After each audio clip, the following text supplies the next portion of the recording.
You're listening to Radio Mayapur with the best devotional, meditation, kirtan music, and inspirational podcast. This is Radio Mayapur. Hello, welcome everybody. Today we are very fortunate. We are in Guwahati for Ratha Yatra in Assam. The weather is very nice. It's cooled down a lot, raining every day. We hope that tomorrow when we have Ratha Yatra it's not going to rain. Oh, yes. We have to phone to Lord Indra and say, please don't send the rain, otherwise everybody will get wet. But today we're very, very fortunate. We are having with us, who has come for this special program of the Ratha Yatra, Amogalila Prabhu, who is a famous person in India. He will become famous also around the world and all over the universe. Of course, he's famous because he's a Krishna devotee and he's spreading Krishna consciousness. He's a BTech.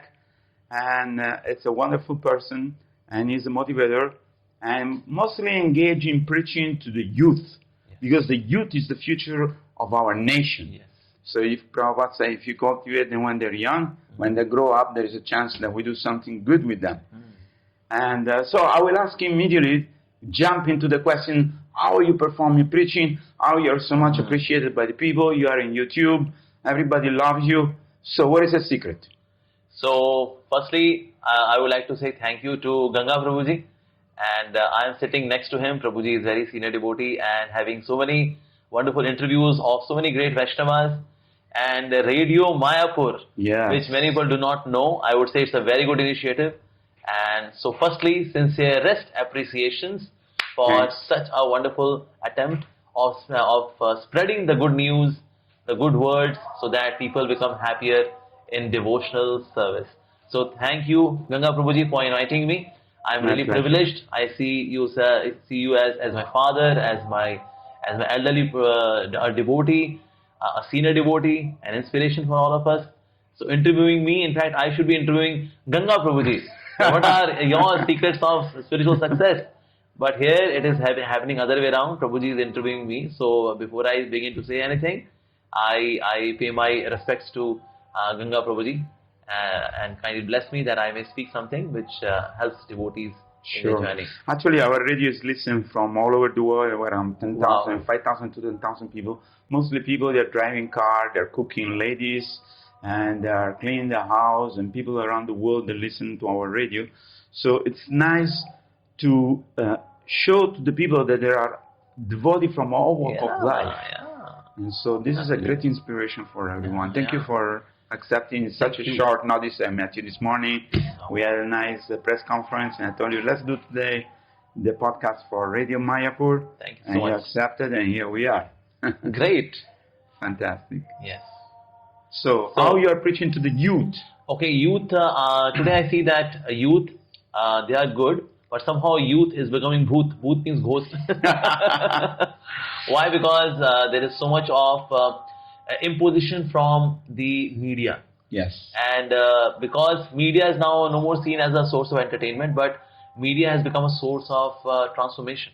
That's true. So people are seeing media as guru. There are spiritual teachers. They say Google knows everything. It's okay, no problem. They are doing their prayers. We accept them also. Okay. They're all Vaishnavas. Okay. So not disturbing at all. So that means that media can be good, media but can be bad. Yes. And I would say that youth get influenced by two. One is art, one is education. Okay. Anyone who controls art and education in any country, they would rule that generation. Okay. So we see that in India, somehow the art, which is like movies and television and OTT platforms, is controlled by those who are anti-devotional, who are more into sense gratification, hip-hop life, fancy kind of life, glossy life. That's why we see that our youth is getting attracted to such a lifestyle. Second is education. Our education is more skill-based, but it is not value-based. Correct. And that's why we see youths are very skillful, but they're not having values. So we are having very well-trained, educated machines. And that's what our youth is becoming nowadays. So in case we change the flavor of these two, that means if we change the flavor of art as well as education, the youth can change. So nowadays we are using YouTube or Instagram and such platforms to educate the youth. And by God's grace, I must say, by Krishna's mercy, I am seeing such positive result from the youth. Like I give you one other example. I was there in one of the programs. Some 2-3 boys, they came to me. They said that they are representing around 500 students club in Delhi University. And they were all from left wing, in the sense they were all not so religious. They were meat eaters, living a hedonistic kind of lifestyle. And after listening to my videos, all the 500 people, they changed their ideology from left wing to right wing. Wow. And now they are devotional, they are spiritual, they have shifted to vegetarianism. So I'm not praising myself. What I'm saying is that in case we give logical, sensible answers to their questions and ambiguities, and we become very good role models for them, even youth can change. So through YouTube, we are presenting this.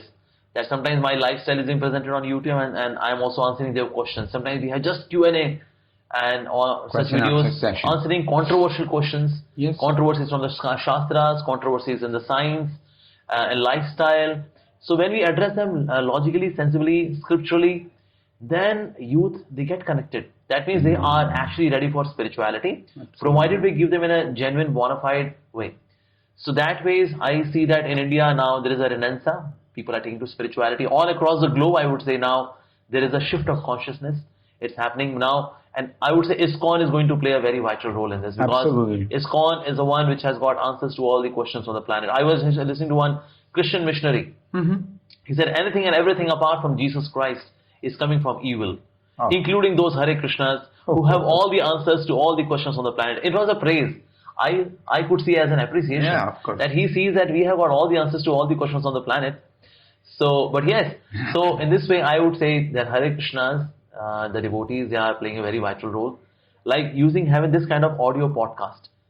This is a very innovative way of spreading the good message. Sure. So earlier, Sanatana Dharma was not really into using this techno style of education. But now it is coming up so nicely, and such positive response is coming, heavy duty. So which is very, very encouraging. Let me say one thing is that in India, I've been 45 years in 77 India. I see a lot of change, number one.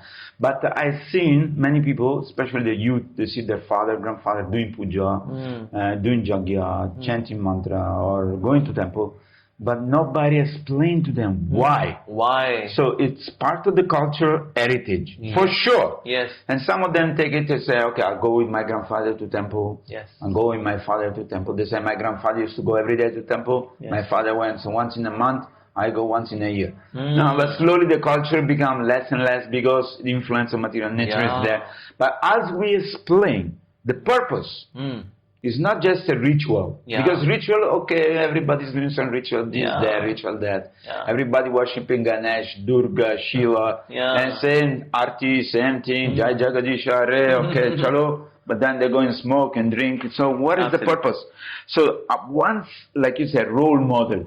This is very powerful, because role model means this person is living what's talking. It's not just in town. When I was in the school, I tell you, we have every week, 1 hour of religion teaching. So the priest is coming in Rome, with a black dress, but he's smoking a cigarette, and he's teaching us about Jesus. So I told him, sir, but why are you smoking a cigarette?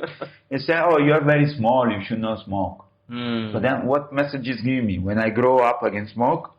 Or when I become more advanced, I can smoke? Or smoke is good or bad? It is not. So it's confusing.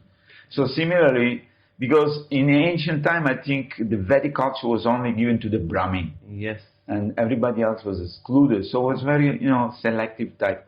But now Krishna consciousness is exploding all over the world. Srila Prabhupada bought Jagannath Festival, and Krishna consciousness was open to everybody. Yes. So then when we explain to the youth why we're doing this, why we're offering agarbatti, fire, water, handkerchief, and why we're chanting this mantra, what is the benefit, what is the purpose, what is the ultimate goal of life? Yes. These people don't know. Absolutely. In fact, earlier education was given to everyone, because the Brahmanas' job was to give education. Yes. They would educate the Brahmanas, they would educate the Kshatriyas, the Vaishyas, as well as Shudras. Everyone was getting educated. But later on, because of influence of Kali Yuga, so this thing became very selective, that it's a privilege of the Brahmanas only. Yes. But now all glories to Srila Prabhupada, who has opened up the original spiritual culture where everyone was eligible for education. Absolutely. So now this is coming up, and now like sometimes people highlight the controversies in the scriptures, like say for example, say Lord Ram banishing Sita, or say Mother Sita giving Agni Pariksha, or say Lord Krishna dancing with women at midnight, Rasalila. So people used to have these doubts, but nobody was answering them. Yes. And then no one can explain to them. And nobody in a can proper explain way, as well. Yes. Philosophical understanding. So Krishna at the max was a playboy, and Ram at the end, was he cruel. was cruel. So nobody was answering. But now there are people who are educating them, the youth, and as doubts are getting cleared, so they are coming to bhakti. Just like clouds, they cover the sun, so we can't see the sunlight completely. We can't perceive it completely. Similarly, the doubts of clouds, they cover our faith, the sun. As soon as these clouds are dissipated, the doubts are dissipated, so the faith, the sun, would shine to its full glory. And that's what's happening now. So iskcon is doing a great contribution in this regard. I would like to ask you about the leadership in India, because Indian people are very fortunate. Oh yeah. This is Bharat Bhumi. Yes. It's a special place where there is Ganges, Oh, yes. there is Vrindavan, there is Govardhana Hill, there is Mayapur where Lord Chaitanya born. There is full of temples, even though thousands of temples have been destroyed by the British, by the Mughal, but still the culture remains.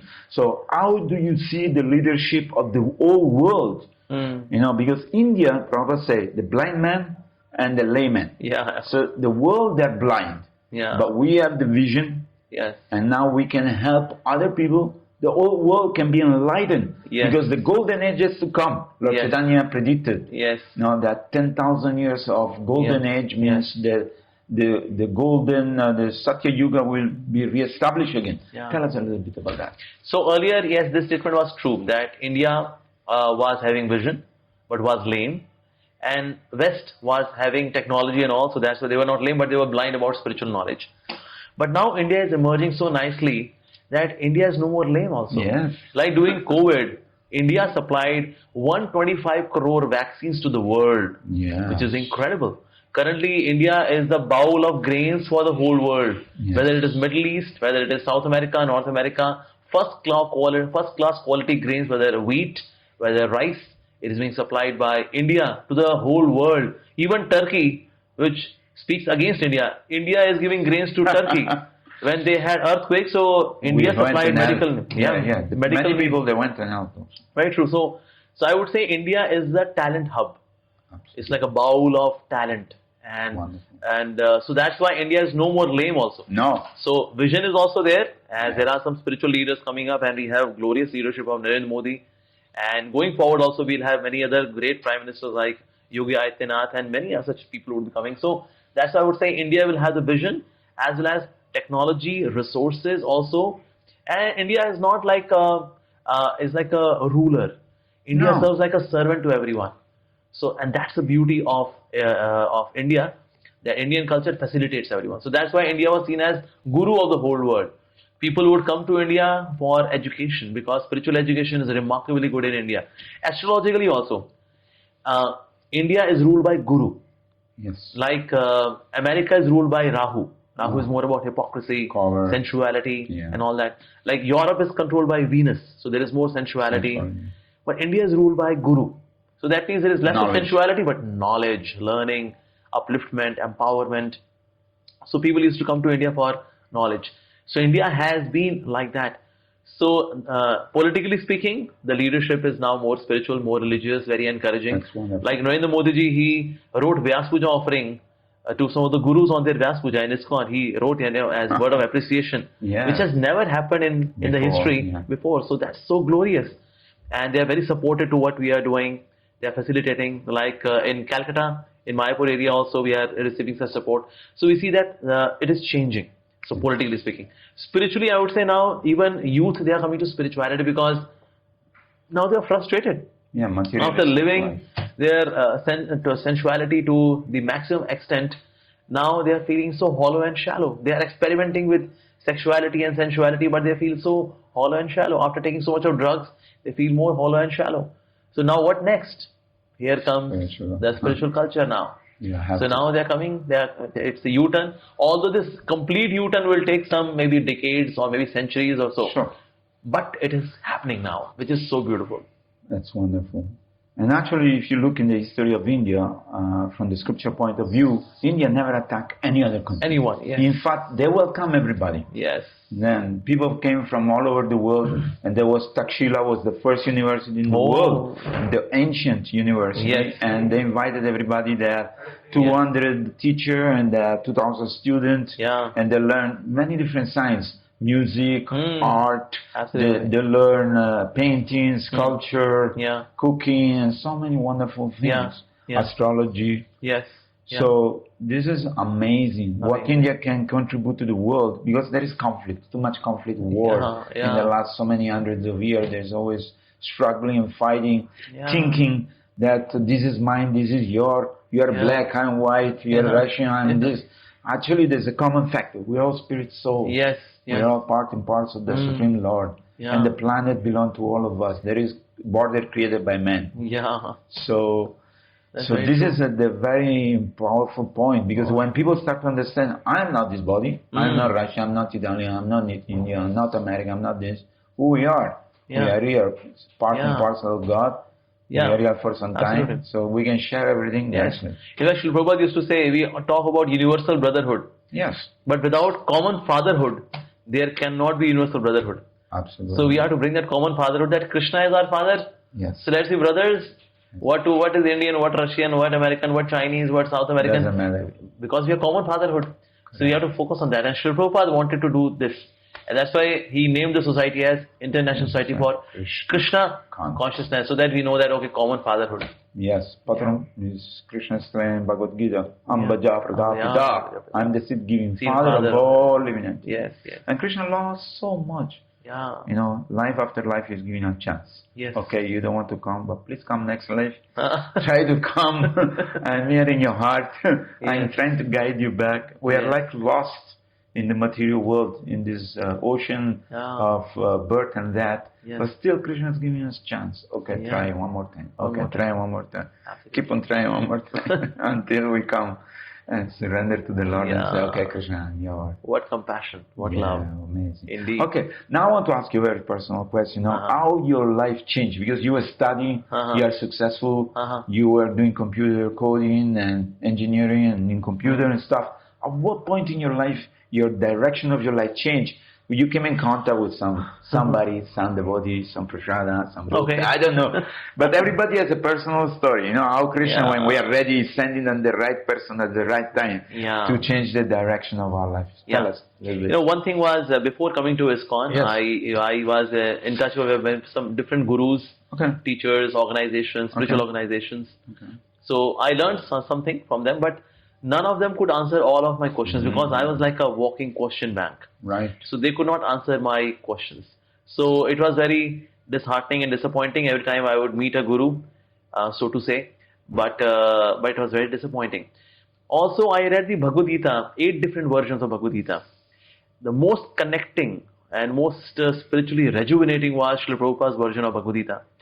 Earlier, different versions were intellectually stimulating, but nothing was spiritually inspiring. But Srila Prabhupada's version, his purports, I could see that this person wants me to give someone. He wants me to give Krishna. He has Krishna, he wants to give Krishna to the reader. That I could see in his purports. So I had decided that I will become disciple of this man, Srila Prabhupada. So after going through various, on my journey, because when I left my home, I went to Jaipur, from Dwarka, and then Mumbai, Goa, Hyderabad, then finally I came to Haridwar, Rishikesh, and then finally came back to Delhi. But all throughout these different journeys, I could not meet any spiritual master or teacher who would satisfy me in my spiritual journey, in my spiritual quest. But then I recalled that that person, Bhagavad Gita, was awesome actually. So I should actually surrender to him. So when in Haridwar, in Haridwar Rishikesh, I met some devotees. They were foreigners from the Western world, but they were Hare Krishna devotees. They were distributing prasadam. They were singing Hare Krishna. This was very attractive for me. Reason being, I could see, there are people from foreign nations they are chanting Hare Krishna. Even Indians are not doing so much of Hare Krishna as they are doing. That was wow, amazing. So I had some Q&A with them, and I could see that yes, they are very knowledgeable as well. Not that they are only just singing and dancing on the streets. They were also knowledgeable people. So that was very inspiring. Which year it was? It was year 2000. Wow, nice. So, and who were the devotees? From where? They were from Europe, somewhere from England. Okay. Yeah, some devotees. They came in a group, a yoga in a group of devotees, or yes. something, Yes, just yes. visiting devotees. Absolutely. To see the Rishikesh, a very attractive place, beautiful. Absolutely. So after meeting them, so then I recalled that, oh yes, I read Bhagavad Gita of Swami Prabhupada. And these people are from same organization. Oh. So again, so that was also inspiring that I should connect to him. But it was very disappointing for me that I came to know that Srila Prabhupada has left this world. Yes, yes. So a couple of months passed in tension, in sadness, in moroseness. Yes. That finally I got the Guru, but this Guru has already left this world. So, but I could see. Okay, no problem. But I could see some sincere followers of Srila Prabhupada, meeting them, asking questions from them. That was very inspiring. Earlier, my plan was to make a lot of money to serve poor people. Okay. But I could see poor people in this world are suffering less because of body, more because of the mind. Correct. So we should serve the minds of the people. But how to serve the mind? So then I recall that by reading Bhagavad Gita, my mind was uplifted. So that means giving spiritual knowledge is the solution, not just feeding the belly. So then I changed my plan from becoming a millionaire to becoming a monk. So that I full time I just give spiritual education and make people's minds happy. If mind is happy, even I do not have something to eat, still I'll be happy because my mind is happy. Yes, correct. So that's why I decided to be a monk. But since I had some responsibilities at home, so that's why I did my graduation. I worked also for 6 years, offered some as an offering of my love to my parents, and then with their permission and their blessings, I joined as full time as a monk, and they also blessed me that you're not joining you're not joining Al Qaeda. You are joining Hare Krishna. We are spiritual terrorists. You're joining Hare Krishna. So they also agreed. And now, and of course, my parents are staying next to my temple in iskcon Dwarka. I meet my parents also. You have a brother and sisters? I have 2 sisters. Both of them are married. Yes, okay. So I'm also married in a way that now in service to Krishna. Yes. So all of us are well settled. So parents stay next to my temple. They come every day for darshan. I meet them. I hug them. So nice. And they're also having spiritual journey. So things are going pretty well by Krishna's mercy. Okay, now I want to ask you a very personal question because we are in Krishna consciousness because we have some higher test. Yes. So tell him, because in all our life at one point we test something very unique, whether it's kirtan, of course prashadam, or chanting of the holy name. There's some point which gives us that atma, receive that special blessing and vision and influence. Of you can feel directly in your heart that Krishna is real. Yes. It's not just written in the book. Yes. It's not just what somebody's telling. It's actually it's there in my heart, and I'm connected with him. This is the ultimate yoga. Bhakti. So tell us some of your experience in this. One thing which was very satisfying to my heart was Srila Prabhupada's books. Yes. Wow, what are these books? My goodness, they are not just some kind of presentation on philosophy. I would say this person, Srila Prabhupada, has imbued love of God in his words. So that's why it was very, very heart uplifting, emotionally uplifting, spiritually uplifting, reading his books. So reading his books and chanting were very, very uplifting. And of course, with such knowledge, when we chant, then there is a different experience of chanting. Like I was once chanting, I could see that I'm not chanting. Krishna has taken over now. I could see that, wow, this is awesome. This is scary sometimes. So this has never happened with any kind of meditation I have done before. Yes. It is very, I can feel it that I'm not chanting now. Krishna has taken control. Although as soon as I got into this and then I lost it. But yes, those few minutes, glimpse was there. So that I could see that yes, it's a bona fide process. Absolutely. Because that joy which I felt in those few minutes was not just some kind of mental, intellectual, emotional, it was spiritual, absolutely. So I could see that yes, whatever is given experientially also, it is. That's what is keeping you on Krishna consciousness. Oh yes, and seeing great sadhus like Ganga Prabhu. Seeing sadhus is also very inspirational. That we see devotees living such pure life all across the globe. People in China, they eat everything. But when we see devotees, they are pure vegetarian, without any garlic, offering food to Krishna. That means this bhakti thing is so powerful, that even people from such background like China, they become so pure and elevated devotees. That means this process is really very, very powerful. It is indeed. It's changing the life of millions of people. Millions of people. So another question I want to ask you on a personal level, what is your future? How you see yourself in 10 years, 20 years? Of course, you are a leader. You are inspiring thousands of people. Are you aiming to become a sannyasi or are you aiming to become a guru? Of course, you are a guru. You are a sexual guru because you are inspiring millions of people. That is to be recognized, but we know.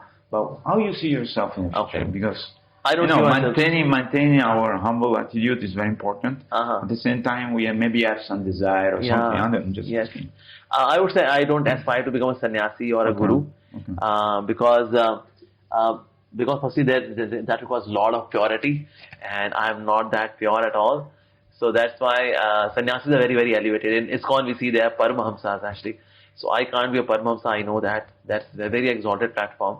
So I would never aspire to become a guru or becoming Diksha Guru. I'm struggling to chant my Hare Krishna, so how can I give Hare Krishna to someone? So no, you can give everybody. That's your kindness, but I can't. So I don't see myself as a guru or a sannyasi. I see myself as a brahmachari as I am today. I'll continue to serve like this because I see that spiritual education is so much required, and using social media platform to educate people more and more is what I see that in future also I'm doing what I'm doing now. Nice. So that's the way I can serve people. In case Krishna has got some different plan, I'll go by the plan. Exactly. But currently what I see myself is what I'm doing today. I am doing this in a more diverse way, in a more creative and innovative way. I'm doing that and serve the devotees so that they can take shelter of some guru or a sannyasi in iskcon. So that's what I see as my profile 10 years from now. Okay, that's wonderful. So will you be able, if you're requested, to travel also around the world? Yeah, of course, in case somebody invites me, and then I would be glad to serve the devotees. Okay. Yeah, in any way, I can be of any usage. I'm a small person. I don't have much of potency that I travel across the globe to deliver people. My deliverance is questionable, but to speak of delivering somebody else. See, I think the fact that you're repeating the message of Srila Prabhupada and Krishna, that is delivering people. It's not we are delivering people. We are the post people. Postman comes with the envelope and say, okay, this is your envelope. Now enjoy this. And if people take it sincerely, they will be 100%, you know. Anything you want to tell to our listener? I would say keep listening to Radio Mayapur. And it's a very good platform. It's a very unique platform because there are so many visual platforms which are like YouTube and all that. It's very unique. While traveling, they can listen to it. While cooking food in the kitchen, they can do that. While going for a walk, they can listen to it. So that's why I think it's a very interesting format, very unique. And keep listening to Mayapur Radio. And I wish all the very best. More and more subscribers come to Mayapur Radio. And Maya becomes poor by listening to Radio Mayapur. So thank you very, very much for inviting me. I'm really honored sitting before such a great Vaishnava. It's a great pleasure to have you. Prabhuji, thank you so much for inviting me. Okay, thank you so much for all our listeners, and thank you, Amoga Prabhu. It was a great pleasure to meet you. And I hope to meet you again in Mayapur or wherever we go. We'll meet. If there is any service we can do for you, please let us know. Just keep blessing me. Thank you so much. Jai Srila Prabhupada ki Jai. Ananta Koti Vaishnava Vrinda ki Jai. Gaur Premanande. Hari Hari Bol. You're listening to Radio Mayapur with the best devotional, meditation, kirtan music, and inspirational podcast. This is Radio Mayapur.